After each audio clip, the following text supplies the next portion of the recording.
श्री हरिदास। राधे राधे दोस्तों, आप सभी का बहुत स्वागत करती हूँ मैं दीक्षा अपने चैनल दीक्षा विद स्टोरी में।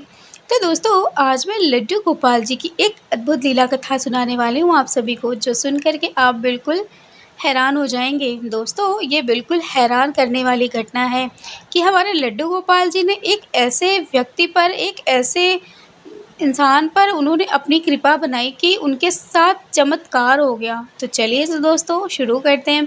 तो शुरू करने से पहले दोस्तों, अगर मेरे चैनल पे आप लोग नए आए हैं तो सब्सक्राइब करके जाइएगा, लाइक कर दीजिएगा, शेयर कर दीजिएगा और सब्सक्राइब ज़रूर कीजिएगा। तो चलिए दोस्तों शुरू करते हैं। तो दोस्तों, शुरू करने से पहले मैं आपको बताना चाहती हूँ कि जो ये मुझे लीला कथा भेजी है उनका नाम है मेराज अहमद। दोस्तों, वो मुस्लिम धर्म से हैं। उन्होंने मुझसे बताया कि दीदी, ये घटना, ये जो लीला कथा है ना, मैंने ये बाहरी दुनिया में नहीं देखी है, मैं इसको जेल के अंदर मैंने देखी है। और कैसे देखी, क्या देखी, उन्होंने कहा कि उन्होंने मुझसे जब शेयर करी तो मैं बहुत ही ज़्यादा आश्चर्य में पड़ गई। तो उन्होंने बोला कि दीदी, ये दुनिया के सामने आप मेरी ये ज़रूर लेकर के आइए, मेरी जो मेरे साथ घटित हुई। तो दोस्तों चलिए शुरू करते हैं। उन्होंने जिस कहाँ पर थे, किस जगह पर बंद थे, उन्होंने उस जगह का नाम नहीं बताया दोस्तों, बस उन्होंने अपनी मुझे ये घटना बताई है। तो उन्होंने बताया कि मेराज नाम है मेरा, मेरे 2 बच्चे हैं, मेरी बीवी है, मेरे 2 बच्चे, मेरा एक बेटा 4 साल का है, एक बेटा मेरा 2 साल का है। और मतलब हमारा एक छोटा-सा दुकान है, तो हम उस दुकान पर रहते हैं। और मेरी एक चिकन की शॉप है और मैं चिकन की शॉप चलाता हूँ। तो उन्होंने बताया कि मैं मतलब बिल्कुल भी मेरे अंदर मतलब ईमानदारी बहुत ज़्यादा है, मैं ईमानदार हूँ, मेरे अंदर छल-कपट जैसी बिल्कुल भी चीज़ें नहीं हैं, मैं बहुत ही ईमानदार हूँ। भले मैं मुस्लिम हूँ, लेकिन मैं कभी किसी कोई गलत चीज़ें नहीं करता। और लोग मुझे ये भी कहते हैं कि मांस बेचना, मांस को किसी जीव को मारना ये गलत है। तो उन्होंने ये भी बोला कि लोग मुझे, दीदी अगर मेरी कहानियाँ पहुँचेंगी लोगों तक, तो लोग मुझे ये कहेंगे कि जीव को मारना कौन-सी अच्छी बात है। तो उन्होंने बोला कि ये हम करते नहीं हैं, ये हमारी मजबूरी होती है ये करना, क्योंकि हमारे यहाँ पे ये सब चीज़ें, मतलब उनके यहाँ बताया उन्होंने कि ऐसा लिखा हुआ है कि ऐसा कर सकते हैं, ठीक है। तो अब जो भी हो, ये तो वो जाने, मुझे नहीं पता, जो उन्होंने मुझे बताया मैं आपको बता रही हूँ दोस्तों।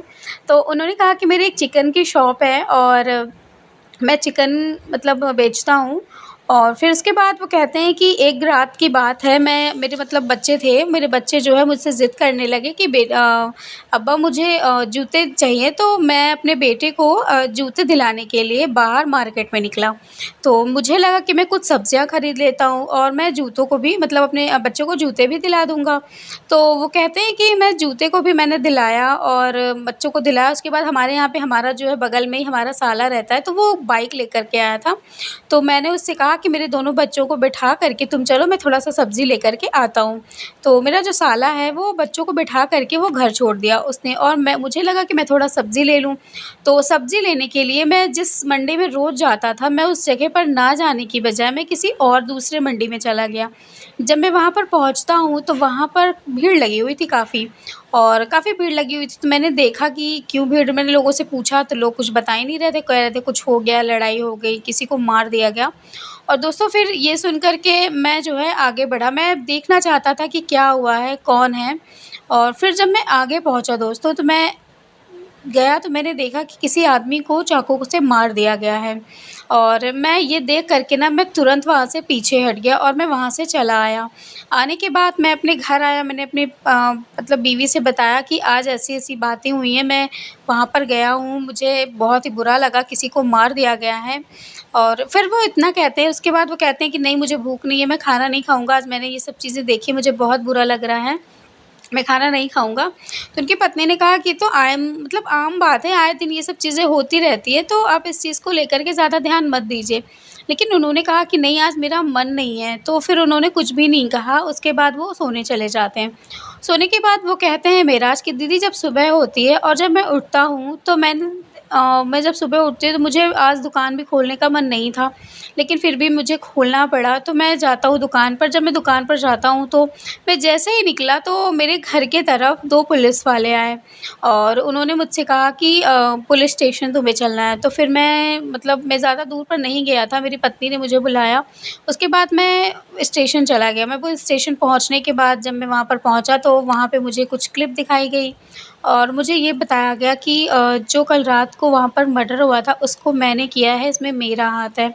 ये सुन कर के मैं तो वहीं पर बैठ गया, बिल्कुल रुआँसा होकर मैंने जो पुलिस वाले थे मैंने उनके हाथ जोड़े, उनके पैर पड़े, लेकिन उनको कोई भी फ़र्क नहीं पड़ रहा था। उन्होंने मुझे जेल के अंदर डाल दिया। उसके बाद उन्होंने बोला कि अब जो भी कहना कोर्ट में कहना, यहाँ पर कुछ नहीं कहना। दोस्तों पता नहीं क्या हो गया था ऐसा, उन्होंने कहा मेराज जी कहते हैं कि पता नहीं ऐसा क्या हो गया था, या कह लो कि मेरी किस्मत ठीक नहीं थी। मेरे साथ इतना बुरा हुआ कि मैं आपको बता नहीं सकता।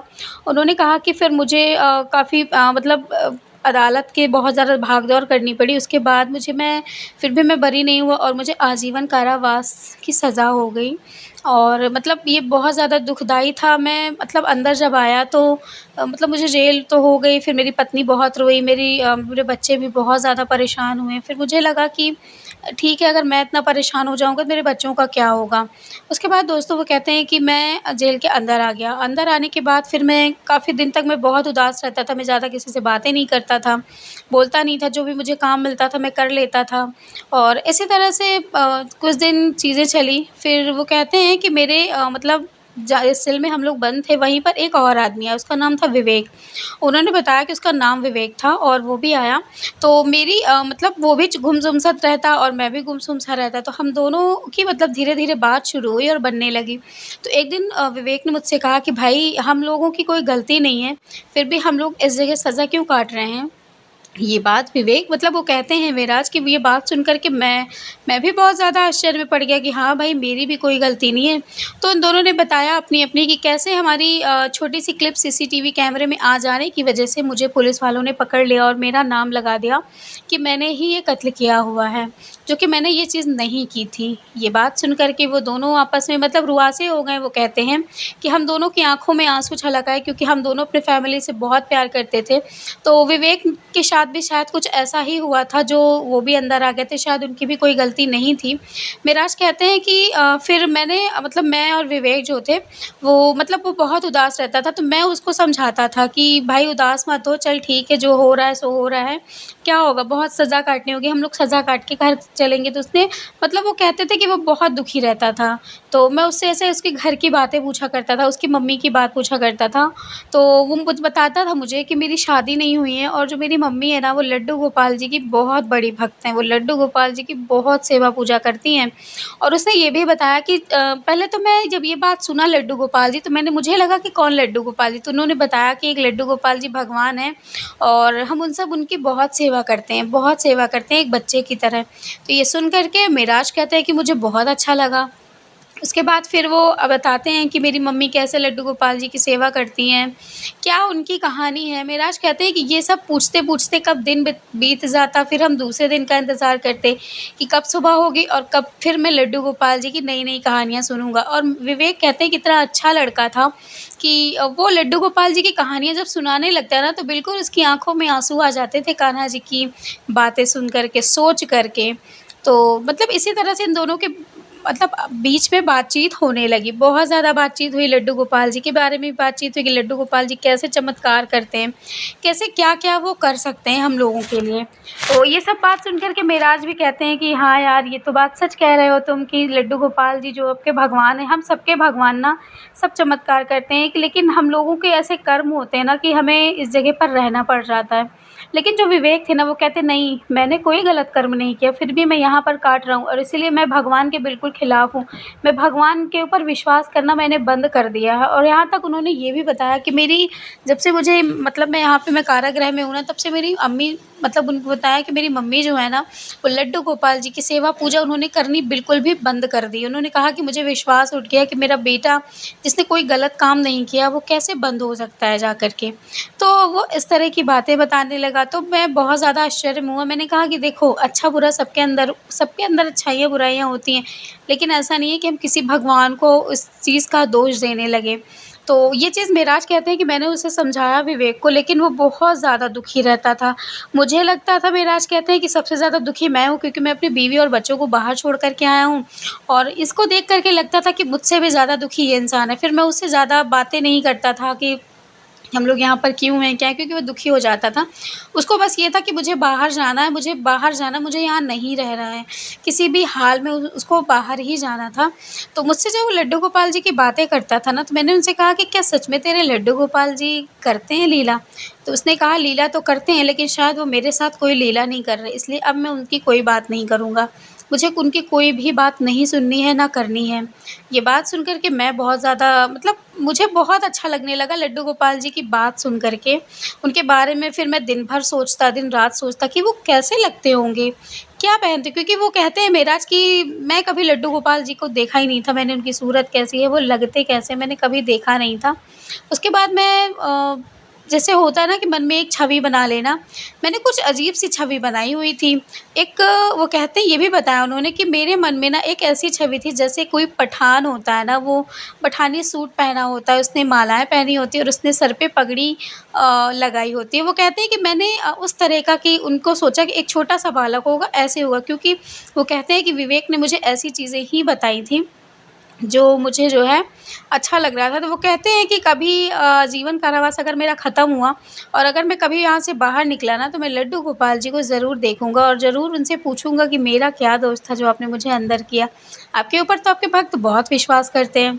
उसके बाद वो मतलब कहते हैं महाराज कि आप यकीन नहीं करेंगी, मैं सुबह हो, शाम हो, दोपहर हो, मतलब इसी तरह से मेरे मन में चौबीसों घंटे वो गूँजने लगे, चौबीसों घंटे उनकी छवि मेरे आगे आने लगी और मैं ये कल्पना करने लगा, मैं ये चीज़ इमेजिन करने लगा कि मैं बाहर निकल गया हूँ और मैं लड्डू गोपाल जी की सेवा कर रहा हूँ। मतलब वो कहते हैं कि मेरे मन में दीदी मेरे ख़्यालों में बस यही था कि मैं बाहर निकल गया हूँ और मैं अपने लड्डू गोपाल जी की सेवा करने लगा हूँ। मुझे लड्डू गोपाल जी को देखने की इतनी ज़्यादा मेरे अंदर तड़प थी कि मैं आपको बता नहीं सकता। और विवेक जो था वो बहुत ज़्यादा दुखी था, बहुत बहुत ज़्यादा वो दुखी था। उसको बहुत ज़्यादा दुःख इस चीज़ का था कि उसने कोई गलती नहीं करी, फिर भी वो अंदर उसका मन लग ही नहीं रहा था। इसी तरह से करते-करते कहते हैं मेराज कि 4 मतलब वो मतलब कहते हैं कि मैं 4 साल तक था वहाँ पर अंदर, तब मैं लड्डू गोपाल जी की मतलब सेवा करता रहा, पूजा करता रहा, मतलब अपने मन में ही पूजा सेवा करता रहा। मैं सोचता था, मैं कल्पना करता था हर चीज़ों की और वो कहते थे कि उस काल्पनिक चीज़ों को ही जीना मुझे बहुत अच्छा लगता था।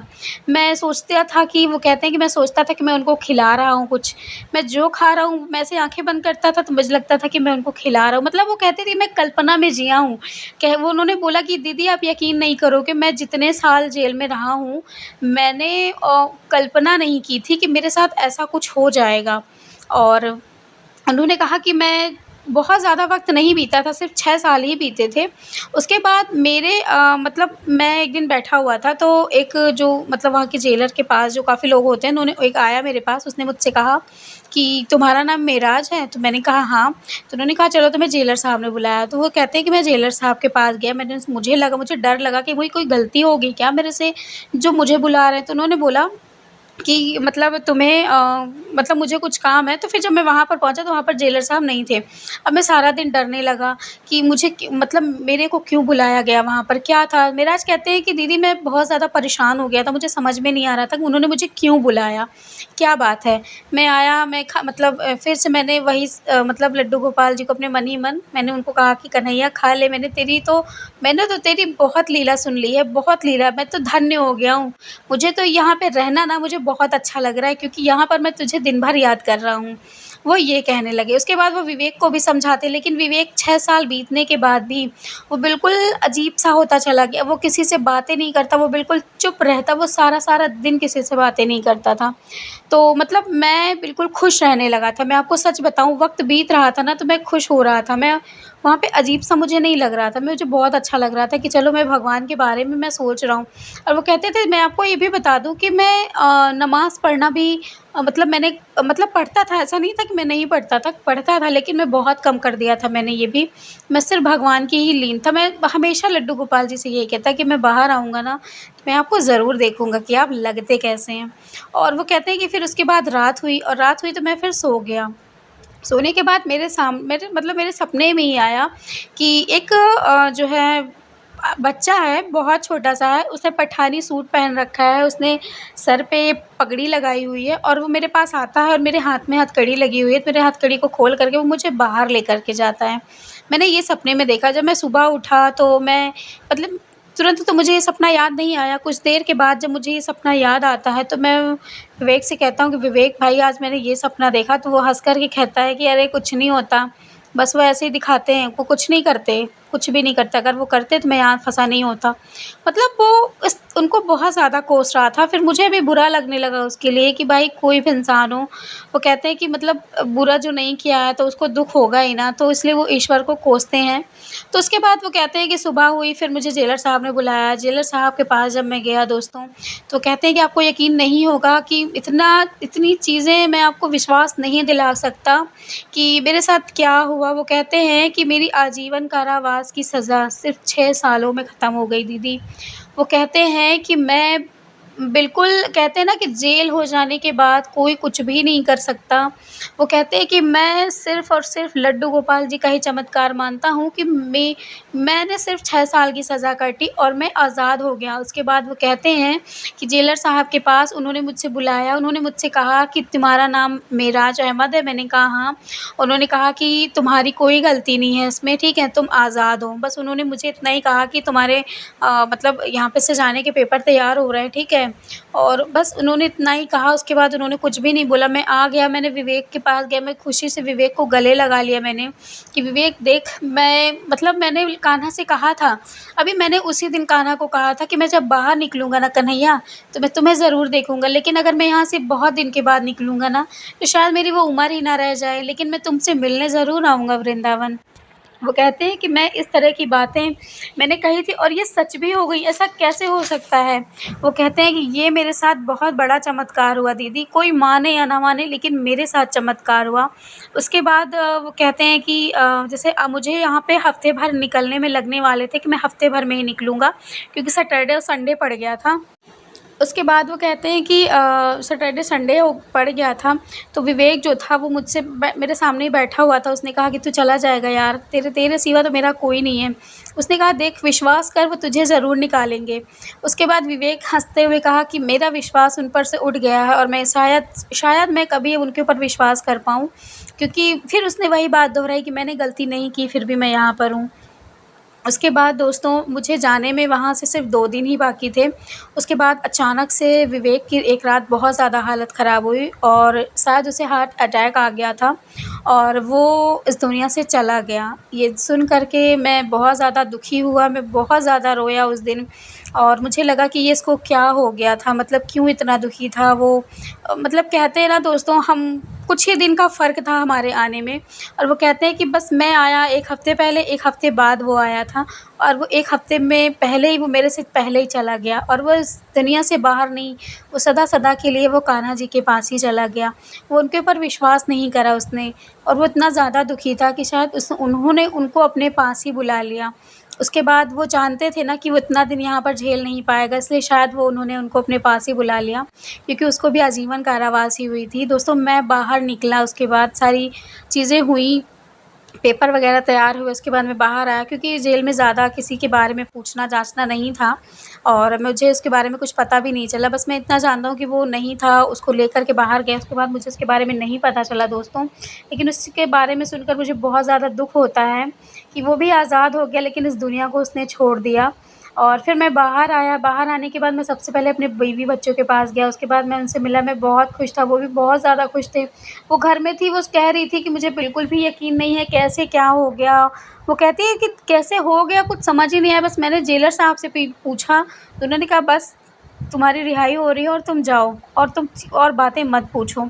उसके बाद फिर मैं वहाँ से चला आया, फिर उसके बाद मैंने सबको लिया और मैं ले कर के वो कहते हैं कि मैं अपने बच्चों बीवी को ले कर के ना मैं वृंदावन गया और वो कहते हैं मैं वृंदावन गया और मैंने वहाँ से लड्डू गोपाल जी के दर्शन किए। मैंने पहली बार ज़िंदगी में अपने लड्डू गोपाल जी को देखा और देख के मेरी आँखों में आँसू आ गए कि क्या ये कन्हैया जी हैं? क्या इन्होंने चमत्कार किया है? मतलब वो कहते हैं कि मैं विश्वास नहीं कर सकता, मेरे रोंगटे खड़े हो जाते हैं। मैं अगर ये बात कहते हैं कि मैं लोगों को बताता हूँ तो उसके बाद मैंने बिहारी जी के दीदी दर्शन किए। दर्शन करने के बाद मैं साक्षात लड्डू गोपाल जी को मैंने ख़रीदा। मेरी पत्नी ने कहा कि ये आप क्या कर रहे हैं? हम कौन से जात धर्म के हैं?